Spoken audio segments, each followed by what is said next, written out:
going to the second ashrama, which is called as Grihastha. This Grihastha is ashrama which begins immediately after Brahmacharya ashrama. Every brahmachari, after having completed his education, is expected to get married to a bride of his match and shoulder the responsibilities of the family that he belongs to. He becomes karta of the family, and as a karta, all the family responsibilities will rest on him. Though he is an individual, he has many roles to play. He has different capacities to look into.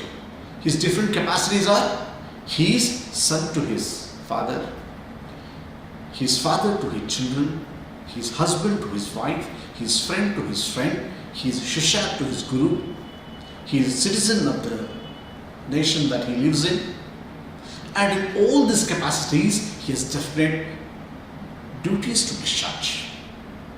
And the commandments are: if you are a son, be a good son to your parent. If you are a father, be a good father to your children. If you are a husband, be a good husband to your wife. If you are a brother, be a good brother to your brother. If you are a shishya, be a good shishya to your guru. If you are a citizen, be a good citizen of the nation. This is something what is expected from each and every grihastha. And hence, Grihastha ashrama is supposed to be the most dignified ashrama in all the four ashramas. Because to be a proper matured person, or to be eligible to get into the spiritual line, it is necessary that you have lived with Grihastha ashrama to the best of your capacity. And once you have discharged all your responsibilities effectively, it will mean that you have lived a proper Grihastha ashrama and you become eligible for all the Dharma Sangraha that is due to you in Grihastha ashrama. Once you are done with your Grihastha ashrama, the third ashrama that you succeed, and that is called as Vanaprastha ashrama. Now, what is Vanaprastha ashrama? Vana or Vana means forest. Prastha means to go to. Now, Vanaprastha ashrama means you will have to leave, you will have to get yourself detached from the family and go to the forest. Now, what is the idea behind going to the forest? Fundamentally, what it implies, what it means is, when you are prepared to go to the forest, it means you are prepared to detach yourself from the family and the material world. Because it's a link between Grihastha and Sannyasa ashrama. It is something which will groom you to be a proper sannyasi, or someone who will get into sannyasa ashrama later on. To be successful in sannyasa ashrama, it becomes necessary that you have gone through the process of Vanaprastha ashrama. Because to be a successful sannyasa ashrami, it is necessary that you lead the most natural life, and there can be any better place than the forest you can experience the flair of nature. So once you are done with Vanaprastha ashrama, the last and the most important ashrama in Vedic Dharma is Sannyasa ashrama. Now, the moment we use the word sannyasi, invariably we carry an impression that the sannyasi is someone who wears saffron clothes, someone who puts tika, someone who puts a lot of malas, someone who keeps chanting but doing nothing. He doesn't do any work but just does this.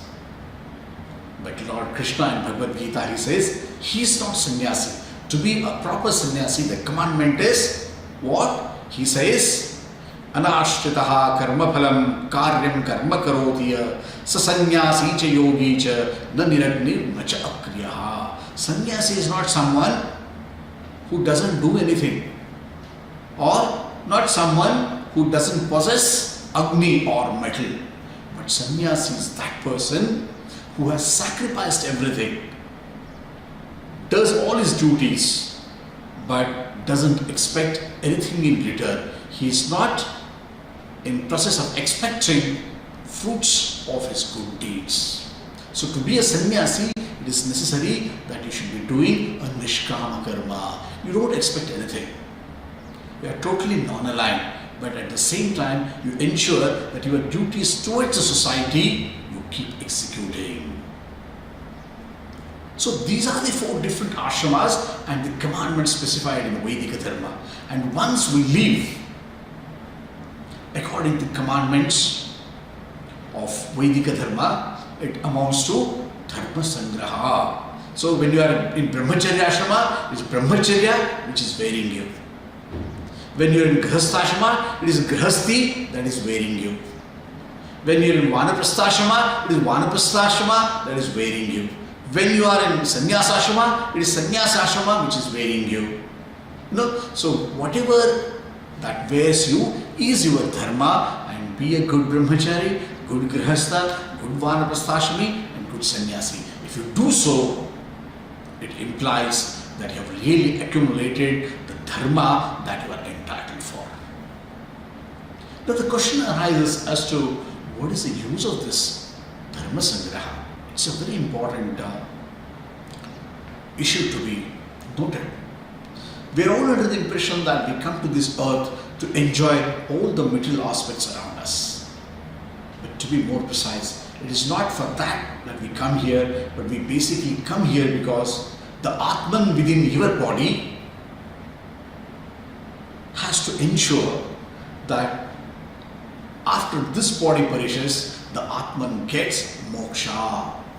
The highest purpose of this life is to attain moksha. And to attain moksha, it is necessary that you accumulate dharma. If you can accumulate dharma, only then your Atman can go to moksha. And what is moksha? Moksha means punarjanmam na vidyate. You don't get one more life after this death. So it's necessary that if you really want moksha, you need to accumulate dharma. And to accumulate dharma, you will have to exercise or discharge all the duties set in all the ashramas, or follow the commandments recommended by Vedic Dharma in different ashramas. With this, I end my decision, but definitely not before I have prayed to that Almighty. Sarve janaha sukhino bhavantu, sarve santu niramayaha, sarve bhadrani pashyantu, ma kashit dukkha bhag bhave, tat sat krishnarpanamastu.